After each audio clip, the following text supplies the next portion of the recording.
काली झील को भल पाइब साबुन हेले भी चलिबो गरी झील को भल पाइब चढ़ी बिकिया पड़िबो। अच्छा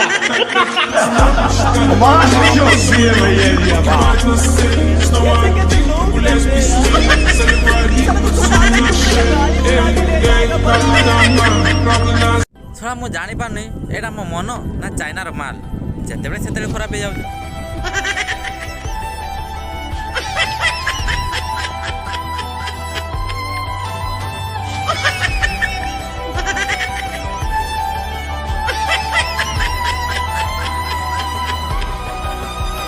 और तकलीफ होती है जब आप योग्य हो और लोग आपकी योग्यता ना पहचाने। तमे केबे निजकू फालतू बोली भाई बनाई काहे कि ना तम रक्त पी बंचुचंती लखे लखे मशा। इतने तेजस्वी लोग हैं हमारे पास, कितने शानदार विचार रखते हैं। तो करे क्या, बोले तो बोले क्या। धीरे धीरे थंडा माड़ी बसलानी तापर किए बा हबो किए भल पाइबो किए झियो देखिया को जीवो आ मु जे मते काश हबो ज्वर हबो ठंडा हबो हम डॉक्टर बुझिया।